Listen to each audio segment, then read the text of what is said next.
주시면 되겠습니다. 박수 부탁드리겠습니다. 네.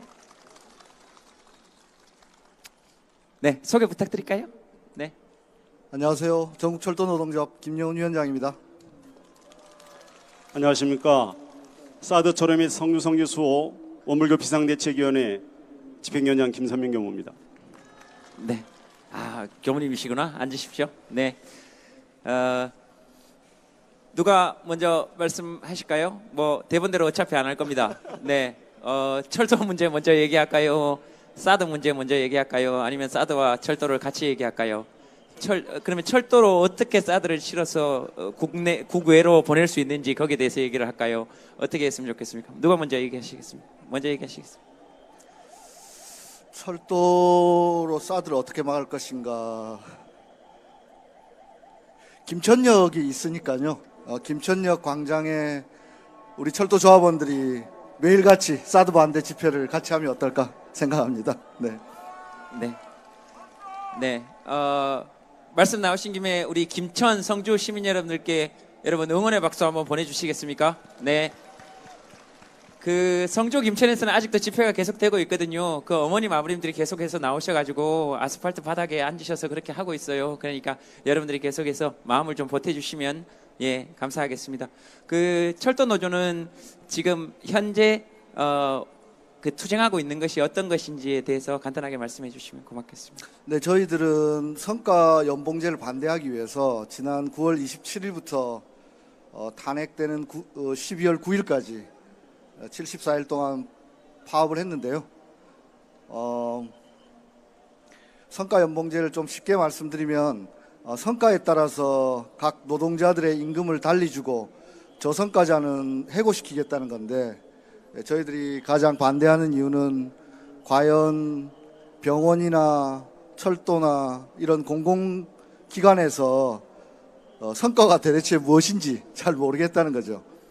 예를 들어서 병원에서 성과를 잘 내려면은 필연적으로 과잉 진료를 할 수밖에 없고 또 철도에서 비용을 줄이려면은 안전을 외주화시켜야 되고 그러다 보면 지난번 스크린도어 참사처럼 제2의 김군 사태가 또 벌어질 수 있고 특히나 가장 중요한 것은 성과평가 기준이 모호할 때 부역자 낙하산들에게 줄 세우기가 강요될 수 있기 때문에 그리고 동료의 불행이 곧 나의 행복이 되는 이런 잘못된 성과연봉제를 반대합니다. 그리고 공공부문을 성과연봉제 돈벌이 수단으로 만들어서 결국 국민 피해로 돌아가기 때문에 우리는 성과연봉제 반대합니다. 네. 그 철도의 진짜 성과는 시민들의 안전인 것이고 의료 부분에서의 진짜 성과는 시민들의 건강인 것이고 그다음에 금융 부분에서의 진짜 성과는 시민들의 주머니에 돈이 많이 더 있는 것이 그것이 성과인 것이잖아요. 근데 지금 우리가 생각하는 성과와 정부에서 추진하는 성과 연봉제라고 할 때 그 성과가 둘이 다른 것이죠. 그렇죠? 그렇습니다. 국민들에게 공적 건강보험 없이 살라고 하는 것은 건강하게 살 자유를 박탈하는 것이고 그리고 경제적 지위에 따라 에너지를 공급하는 것은 정의가 아닙니다. 민영철도를 타라고 하는 것은 이동의 자유를 제한하는 것이라고 생각합니다. 의료가 상품이 아니라면 병원은 시장에 맡길 수 없습니다. 자본의 탐욕보다 우리 모두의 권리가 우선한다고 생각합니다.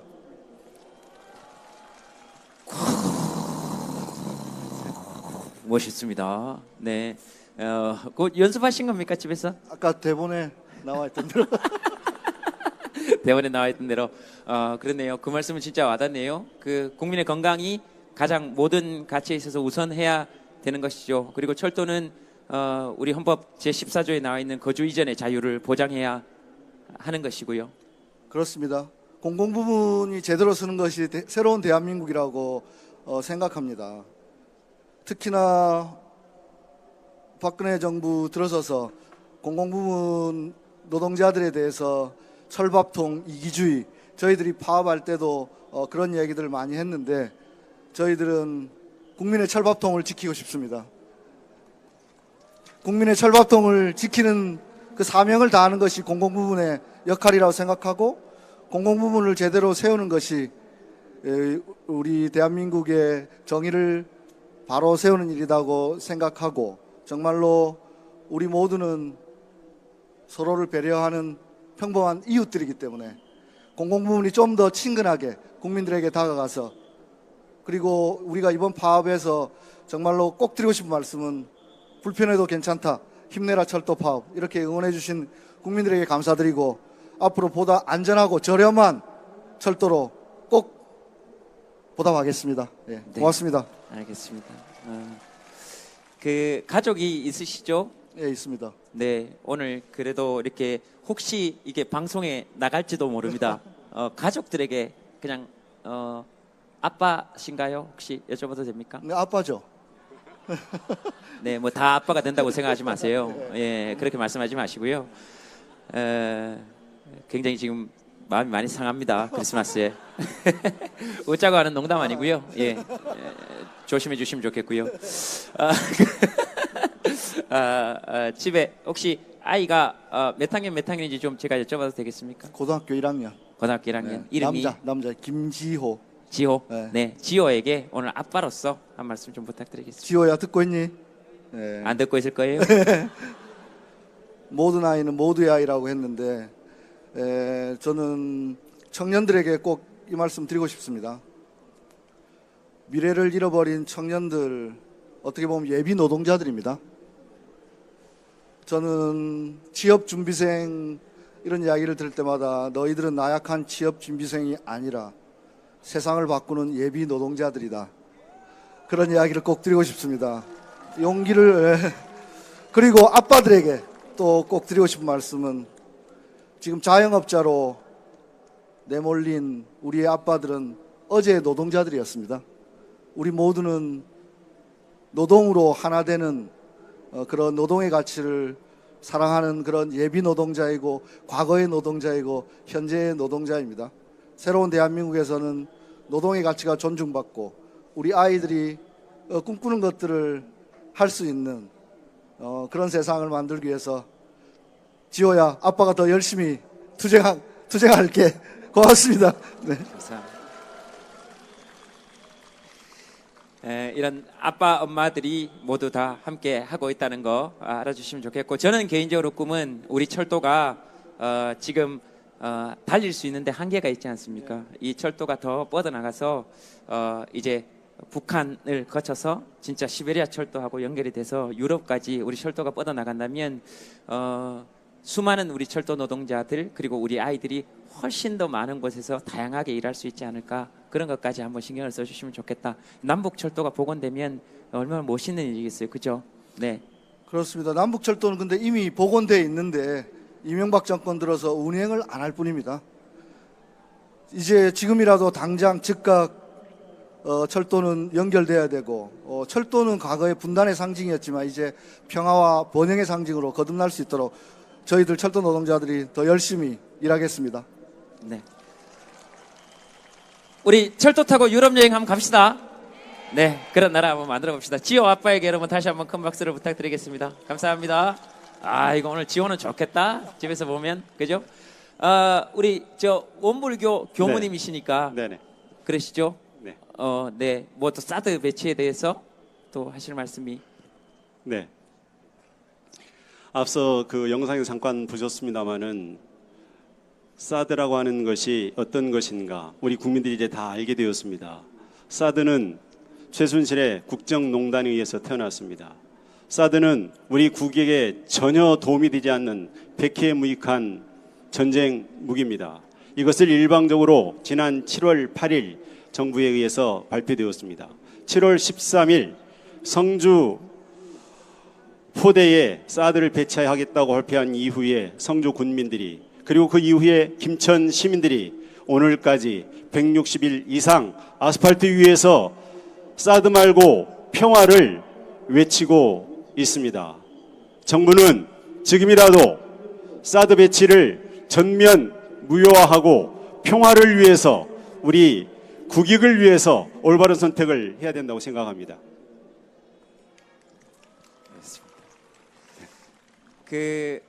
사드 배치에 관해서 우리가 사드 말고도 우리나라 대한민국을 잘 방어할 수 있고 또 평화체제를 정착시킴으로써 사드 이외에, 그러니까 지역 주민에게 피해를 주지 않는, 대한민국 국민에게 피해를 주지 않는 범위 내에서 어떤 일을 해야 될지에 대해서 많은 이야기들이 있습니다. 그죠? 네, 어떻게 생각하시는지. 예, 먼저 국정농단에 대한 사드에 잠깐 더 말씀을 드리고 싶습니다. 최순실이가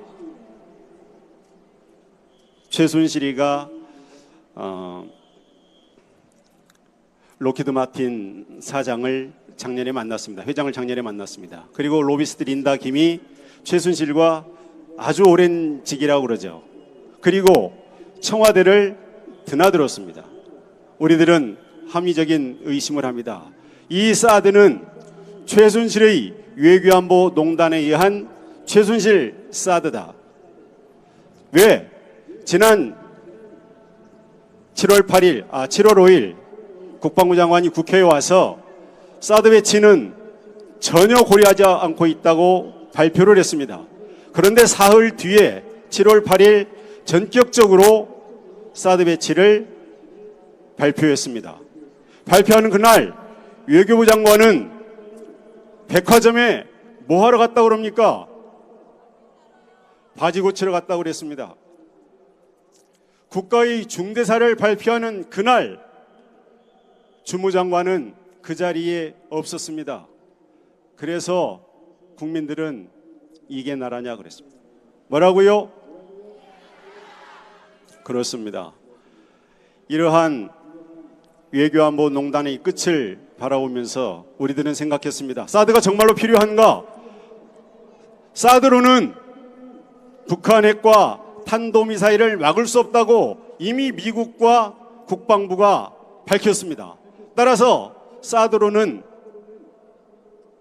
국가안보를 책임질 수 없다는 가짜안보라고 하는 것이 이미 드러났고, 미국과 미군을 위한 사드라고 하는 것이 이제 저들에 의해서 이야기되고 있습니다. 그렇다고 우리들이 사드를 배치하고 나면 어떻게 될 것인가?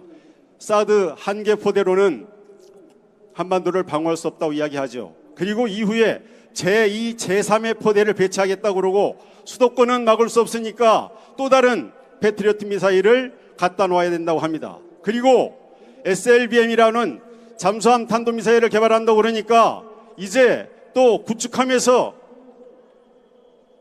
요격하는 SM-3 미사일을 들어와야 된다고 합니다. 이러한 무기 체계를 생각해 보면 우리 국방 예산으로 감당할 수 없는 천문학적인 예산입니다. 이것을 누가, 우리 순실 씨가 로키드 마틴사와 짝짝꿍을 하고 그리고 엄청난 커미션을 받았다라고 하는 의혹이 제기되고 있다는 현실에 우리는 망연자실하지 않을 수 없습니다. 이제라도 사드를 처리하고 남북 대화를 통해서 한반도의 항구적인 평화를 구축하는 것이 바로 저 박근혜 대통령이 이야기하는 대안입니다. 알겠습니다. 말씀하시면서 조금 꼬이셨죠? 그렇지 않은 것 같은데요. 네, 우리 원불교 교문이신데 거기는 원불교 성지가 있기도 하고요. 네네. 또 원불교의 성지뿐만이 아니고 지역 주민들의 삶의 터전이기도 하고요. 그렇습니다. 자, 말씀 잘 들으셨죠?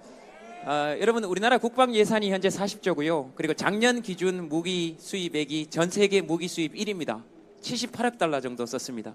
그 중에 70억 달러 정도가 미국의 무기를 수입하는 것입니다. 그래서 이것은 반미를 하자는 것이 아니고요.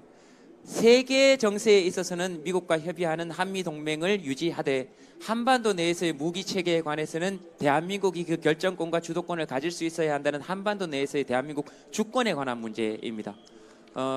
그래서 국가를 방어하고 대한민국을 북한으로부터 지켜내야 된다는 데 대해서는 그 누구도 이견이 없을 것이라고 생각합니다. 그러나 그것이 대한민국의 결정권이어야 합니다. 한발 양보해서 100번 양보하더라도 사드가 정말 이 땅에 필요하다면 중국이 반대하더라도 배치하는 것이 옳고, 사드가 정말 이 땅에 필요 없다면 미국이 요구한다 하더라도 배치하지 않는 것이 한국의 결정이어야 한다는 것이죠. 그리고 그 결정이 누구의 결정이어야 하느냐? 지역 주민과 대한민국 국민의 결정이어야 합니다. 그러면 정부는 어떠한 대책을 내놓아야 되느냐?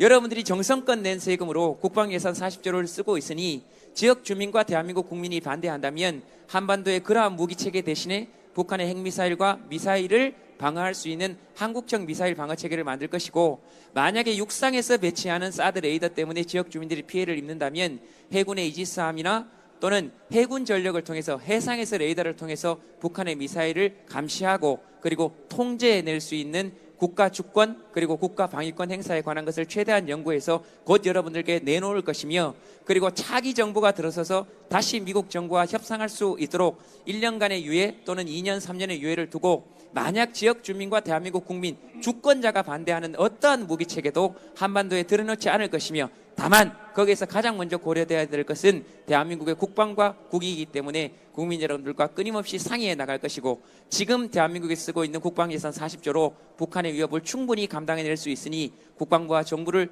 믿고 국민 여러분들과 함께 끝까지 토론해 나가겠다 하는 것이 정부의 자세여야 한다라고 저는 개인적으로 생각합니다. 네. 네, 한마디 하세요. 아까 말씀드린 것처럼 7월 13일 이후에 우리 성주 군민들이 160일 이상 지금 촛불을 밝히고 있습니다. 지금 성주는 농번기입니다. 한겨울엔 농번기냐고 생각할지 모르겠지만 참외 농사는 지금 시작합니다. 그래서 낮에는 하우스에서 열심히 노동하시고 저녁에는 사드 말고 평화를 외치기 위해서 광장에 촛불을 들러 나옵니다. 김천 시민들도 지금 겨울이지만 농한기가 아니라 내년도 농사를 위해서 낮에는 자두밭 과수원에 가서 열심히 가지치기 하고 밤에 또 피곤한 몸을 입고 나와서 사드 말고 평화를 외치고 있습니다. 이제 우리들의 부모님과 우리들의 형제 자매들의 아스팔트 농사를 끝장내야 합니다. 그 끝장내기 위해서 오늘 여기 계신 우리 모두가 사드 말고 평화를 외쳐주시기 바랍니다. 함께 해주시겠습니까? 가짜 안보, 사드는 필요 없다. 사드 말고 평화를 외쳐주십시다. 사드를 즉각 처리하라. 사드 가고 평화 오라. 감사합니다. 네, 알겠습니다. 네, 두 분의 얘기를 종합하면 이렇습니다. 남북의 열차, 철도를 복원해서 남북이 교류하고 협력할 수 있도록, 또 그리고 북한이 잘못된 행동을 할 때는 거기에 합당한 제재를 할 수 있도록, 북한에 대한 제재도 대한민국이 주도권을 가져야 하고, 그리고 북한에 대해서 대화를 하는 것도 대한민국이 주도권을 가져야 한다. 종합해 보면 철도는 오고 사드는 가는 것이 옳다라고 저는 생각합니다. 종합이 잘 된 것 같습니까? 네, 알겠습니다. 튼튼한 안보 속에서도 북한에 대한 제재 그리고 북한에 대한 대화를 대한민국 국민들이 주도권을 가져서 한반도 안에서의 안정과 평화를 우리가 확보하는 일에 여러분들이 함께 또 관심을 가져주시고, 이제 국민들이 그 전면에 섰으니까 다 잘 될 거라고 생각합니다. 그리고 북한의 김정은 이제 겁먹고 더 만약에 남침하려는 의도를 가지고 있었다고 해도 아마 이번 촛불 집회를 보면서 그 의도를 접었을 거라고 생각합니다. 얼마나 무섭겠습니까? 아니 싹 뭔가 잘못하면 촌농으로 다 찢을 수 있다는 걸 보여줬기 때문에, 그렇죠? 네, 그러니까 우리가 한반도 내에서의 주도권을 가져야 한다, 그런 말씀을 두 분께서 해주신 걸로 생각합니다. 여러분 두 분께 다시 한번 뜨거운 박수로 부탁드리겠습니다. 감사합니다. 그리고 저는 천주교 신자고요. 저희 어머니는 교회 권사님이시고, 그리고 그러나 저는 원불교 삼동 인터내셔널의 홍보대사입니다. 잊지 마시기 바랍니다. 감사합니다. 고맙습니다. 두 분께 박수 부탁드리겠습니다. 지와 아빠한테도 여러분 박수 부탁드리겠습니다. 감사합니다. 자, 이제